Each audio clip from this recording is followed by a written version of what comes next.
This week was supposed to be a monumental moment for my brother, Chris, as he was prepared to marry his fiancée, April. Chris and April have been together for just over 2 years now, and their relationship has blossomed into something truly special. Chris had proposed to her during their recent, picture-perfect trip to Greece. When he came back, his joy was palpable, and we all felt it. The entire family was thrilled not only for Chris but also because April was such a lovely person, and the two of them just seemed like a great match.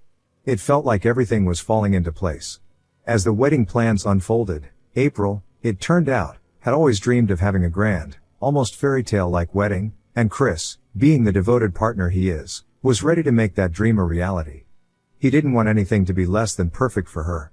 He took on the responsibility of covering the expenses, which wasn't a small feat. As a vice president at a company, he's got a good job and has worked hard to reach that point, but organizing a large wedding is still a significant undertaking. Yet, Chris never once seemed to mind. It was clear he was fully committed to making sure April had everything she wanted. The rest of the family, of course, were all in offering our support and looking forward to the celebration, knowing that this wedding was going to be something truly special. 2 months ago, April asked me out for lunch and she asked me to be part of her bridesmaid squad for the wedding, something I honestly hadn't expected.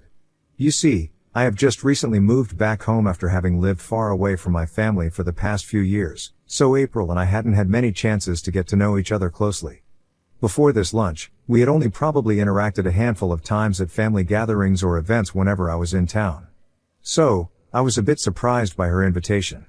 April went on to explain that my brother would be really happy to see me up there with them and that she saw me as the right fit to stand beside her on such an important day, alongside some of her closest friends. For a little bit of context, Chris and I have always been close, and knowing that my presence at the altar would mean something special to him made the gesture even more meaningful. Hence, I was deeply honored by her request. It felt like she was not only welcoming me into the wedding but also opening the door to a closer connection between us, so I accepted the invitation. It felt like a significant step toward building a stronger relationship with April, as well as being a meaningful way to support my brother on one of the most important days of his life. Now, I want to mention here more about exactly why I moved back home. It was because I recently got out of a toxic and abusive relationship. It's still hard to believe that my ex who I had once trusted and cared for could have become someone entirely different. My ex-boyfriend and I had been together for a long time, and for most of our relationship, things seemed pretty good on the surface. We had what felt like a stable relationship, with no significant arguments or conflicts. I think that's part of what made everything that followed so hard to grasp. There were no warning signs, no gradual build-up. He wasn't the type to ever raise his voice or act aggressively, and then, without any clear reason, things took a horrifying turn in our relationship. Out of nowhere, his behavior began to shift. He became aggressive in ways I'd never seen before, and it felt like I was suddenly living with a stranger. He would suddenly start shouting at me for small things or get very close to my face if he got pissed. There was suddenly this darkness in him that I hadn't known existed, and it scared me. Then, one evening, it all escalated. We were doing what we usually did, just watching Netflix and chilling. We were casually talking about which movie to watch next, nothing heated or contentious. It was the kind of trivial discussion couples have all the time. That's why what happened next was so shocking and devastating. Without any provocation, he turned to me, and before I could even process what was happening, he slapped me across the face. The force of it took me completely by surprise. It was as if I had been pulled out of reality, and for a split second, I couldn't comprehend what had just occurred. My cheek stung with a searing pain that spread through my face, and almost immediately, tears welled up in my eyes, not just from the physical pain but from the overwhelming emotional shock. What disturbed me even more was the look on his face. He didn't seem to care. There was no remorse, no sign of regret. He was completely nonchalant, as if he had done something perfectly normal. Then, in a cold and emotionless tone, he told me that I should never argue with him again about which movie to watch. His tone implied that I had somehow deserved what had just happened simply because I had dared to express a preference for a movie. He then picked a film of his choosing and continued to watch as if nothing had happened, leaving me stunned, hurt, and confused. For the first time, I felt like the person sitting next to me might be a monster. That night marked the end of whatever relationship we once had, and it was clear I needed to get out. This wasn't a person I could trust or feel safe with anymore. It wasn't just the slap, it was the complete lack of humanity in his reaction, the way he thought it was acceptable to control me with violence. Once the initial shock wore off, I got up from the couch without saying a word and headed upstairs. The adrenaline kicked in, and all I could think about was getting out. I grabbed my bags and started to pack. As I was packing, I could hear him shouting after me, telling me I was overreacting, calling me weak for not being able to handle one slap. He was taunting me that even though I went to the gym I was still not strong enough. His words cut deeper than the physical pain. I couldn't believe how insensitive and dismissive he was being, how little he understood or cared about the damage he had just done. The fact that he was trying to justify what happened, minimizing his actions and making it seem like I was in the wrong for wanting to leave, made it all the more terrifying. This wasn't the man I thought I knew, and I realized that staying any longer could only lead to more harm. I needed to remove myself from that situation immediately, so I walked out without saying a word to him as I didn't want to escalate things further. For the next few days, I stayed at a hotel, trying to figure out what to do next. On one hand, I was devastated. This was someone I had been with for a long time. We had built a life together, and his family had become like my own. But on the other hand, I knew I had made the right decision to leave.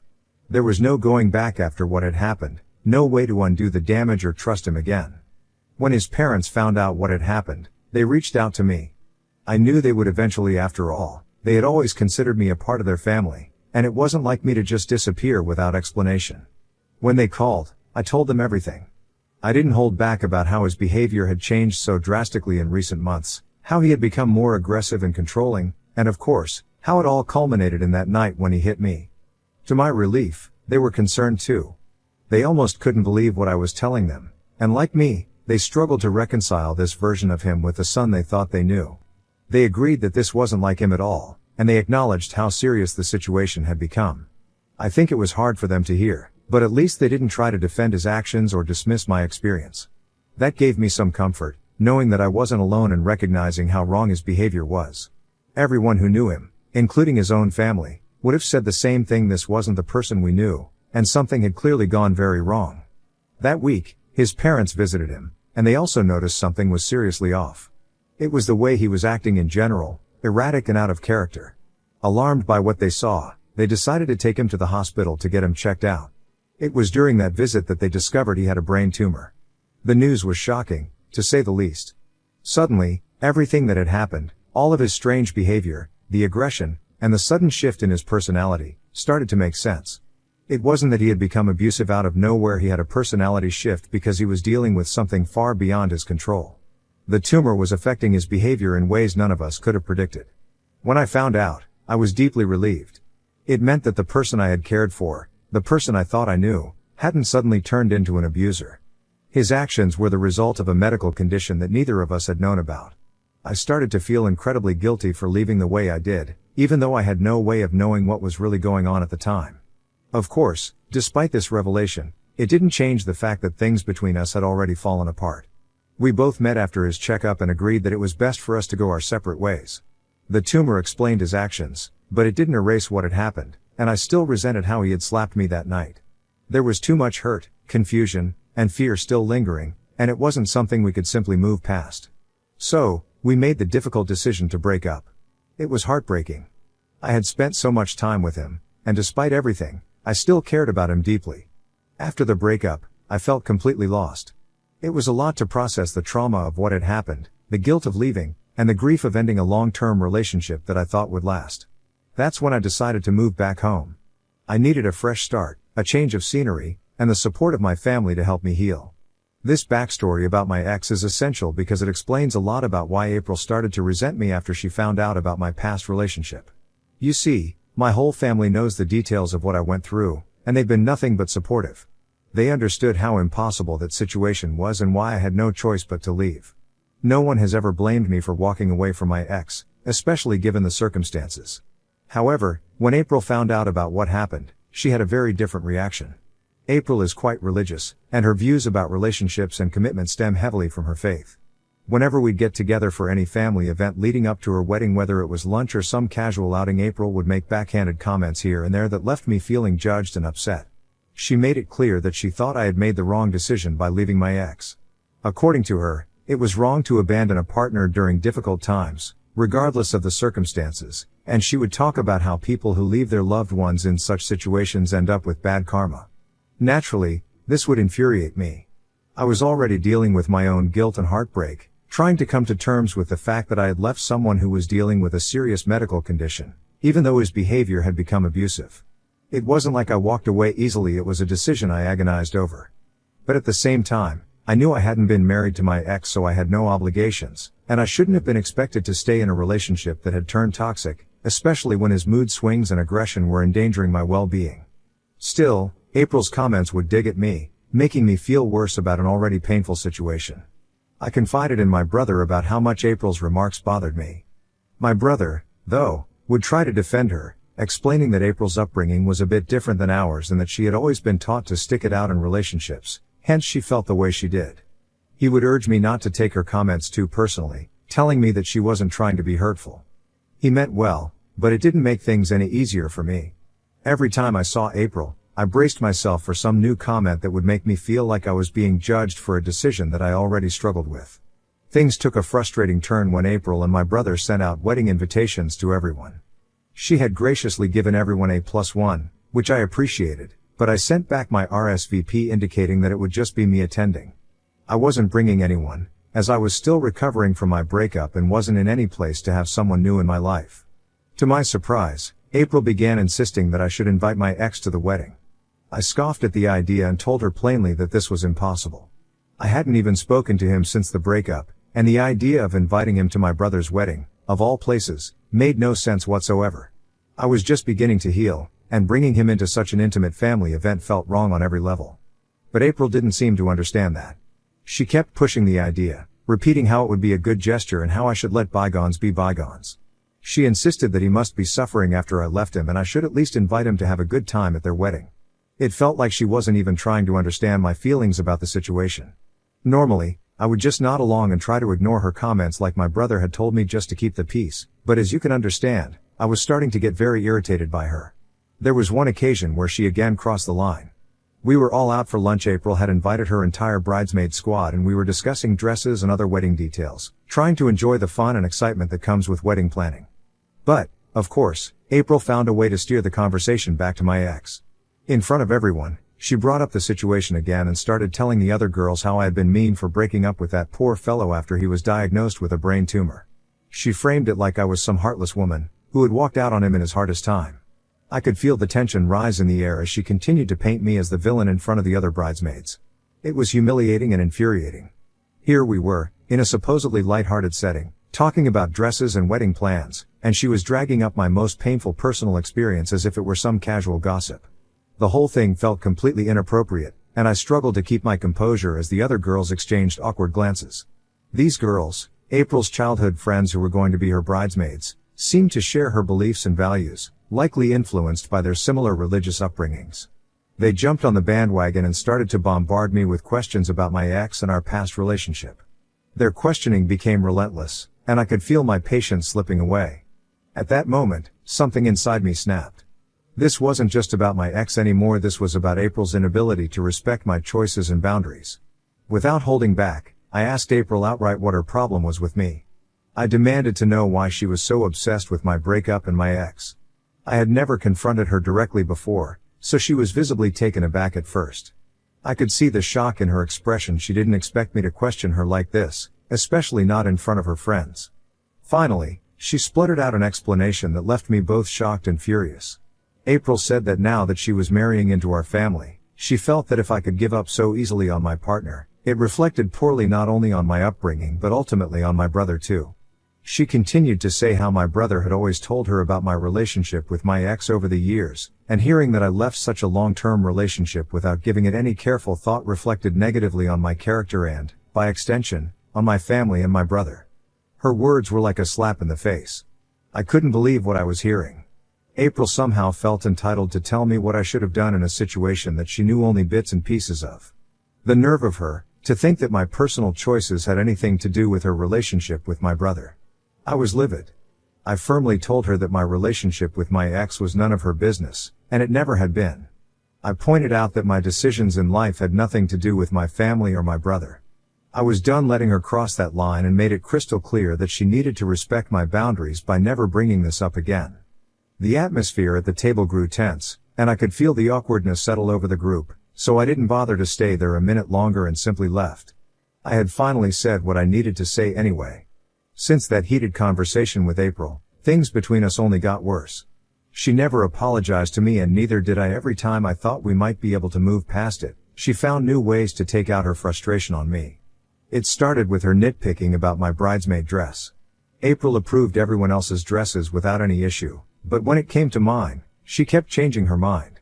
I had to reorder my dress 4 times, each one in line with the wedding theme, yet none seemed to satisfy her. It became clear that this wasn't about the dress, it was about making my life difficult because of the tension between us. I didn't want to start another fight, so I went along with the changes, hoping it would end there. But of course, it didn't. After the dress ordeal, she found something new to criticize. This time, it was about my appearance. She flat out told me that I needed to get a fake tan done before the wedding. I was stunned. I've never had a fake tan in my life, and I had no intention of starting now, especially not for someone else's wedding. April explained that because of my naturally fair complexion, I stood out the most among her bridesmaids, and she wanted me to tone it down so I wouldn't stand out in the wedding photos. I couldn't believe what I was hearing. It was offensive on so many levels. Being told that my skin tone didn't fit her vision was insulting and hurtful. I firmly told her that there was no way I would be getting a fake tan just to blend in for her pictures. I even offered to stay out of the photos if it bothered her that much, but I wasn't going to change my appearance for her wedding. The next issue that arose was that April wanted all of her bridesmaids to plan an extravagant bachelorette party for her, which, on its own, wasn't unreasonable. But her expectations were wildly unrealistic. She insisted that we all contribute hundreds of dollars so that we could fly her to an expensive all-inclusive resort. It was a huge financial ask, and I wasn't the only one who found it over the top. Another bridesmaid also protested against the high cost, pointing out that it wasn't feasible for everyone. As usual, April took offense. She scolded me and the other girl during a recent lunch, accusing us of not being good bridesmaids because we weren't willing to spend that kind of money on her. She told us how this was our duty since we were a part of her squad and we shouldn't even be questioning it. It felt like nothing we did was ever going to be enough for her. She kept insisting for us to have this lavish party, but I had finally had enough. I put my foot down and outright refused to cave to her unreasonable demands. I told her that while I was willing to spend money by throwing her a good party, I wasn't going to almost go broke by shelling out hundreds of dollars just to make her happy. That seemed to be the final straw for April. In a fit of rage, she started yelling at me in front of her friends and then, she disinvited me from my own brother's wedding. She told me that if I wasn't willing to spend money on her, it meant that I didn't respect her as my brother's future wife.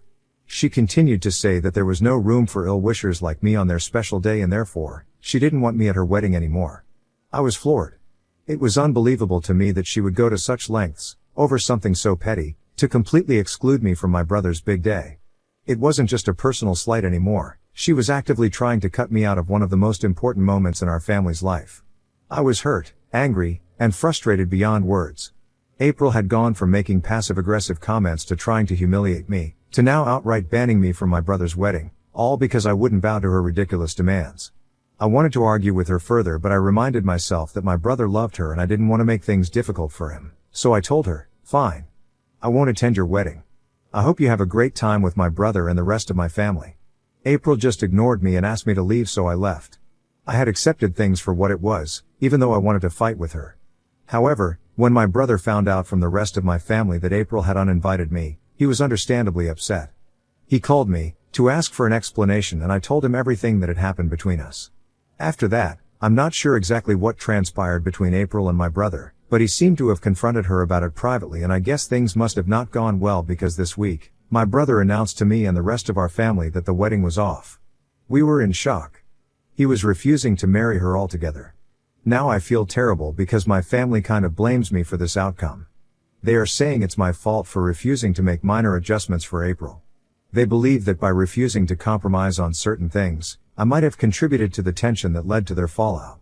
It's frustrating because, from my perspective, April had been treating me poorly for months, and I don't feel like those issues were minor at all.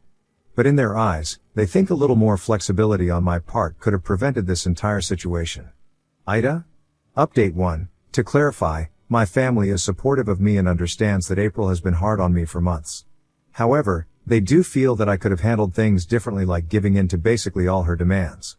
They think because my brother is so protective of me, he might have reacted a little bit too harsh towards April, which might have contributed to the cancellation of her wedding. It doesn't help that April's family has been reaching out to us and blaming me also for the fiasco.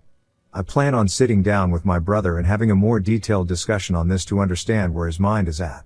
Update 2. It has been a few weeks now since my brother announced that he was canceling his wedding in April, and the reality of the situation has begun to sink in.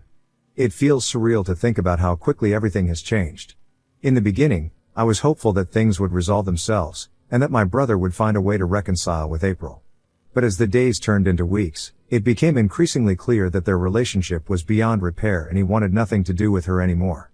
I did talk to my brother about why he suddenly called off the wedding.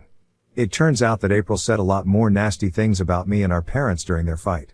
My brother confessed that April has always exhibited some controlling behavior towards him, in the past, but he had always sort of brushed it off. However, after he heard from me that she had been bullying me for months with her relentless demands, her need to control every detail of the wedding, and her utter disregard for my feelings, he realized that she was actually a very mean person, who refused to ever hold herself accountable. Somehow, she always acted like she was superior to others because of her beliefs, and he felt this was something he couldn't just ignore any longer, so he walked out of their relationship. Meanwhile, April has continued to text me and leave multiple voicemails, accusing me of ruining her future. In the voicemails, she's practically screaming at me, saying that I will be punished for my bad deeds. I'm thinking of blocking her, especially now that I'm certain my brother will never get back together with her. Update 3. It's been 2 months since my brother canceled his wedding. Our parents, who initially blamed me for the situation, have let this matter go. At first, they thought I might have overreacted or contributed to the tension between April and my brother. But when I sat them down and made them listen to the voicemails and read through the series of messages April sent before I decided to block her, their perception of her completely changed. They were genuinely shocked, unable to reconcile how someone they had always seen as this sweet, soft-spoken girl could be so cruel and vindictive in private. Needless to say, they now dislike her and are happy with my brother's decision. Since then, they've shown more compassion for my brother's feelings, as they understand that his happiness matters more than any wedding plans. In fact, they're not just supportive of him these days, they're relieved that he made the decision to cut ties with someone who clearly harbored such negativity. Meanwhile, my brother is doing just fine. He does miss April from time to time, but ultimately, he feels what he did was for the best. He understands that staying together would have likely led to more heartache and disputes for both of them in the long run. My brother and I have maintained a close relationship, just as we always have, and I'm grateful that this whole situation didn't damage our bond.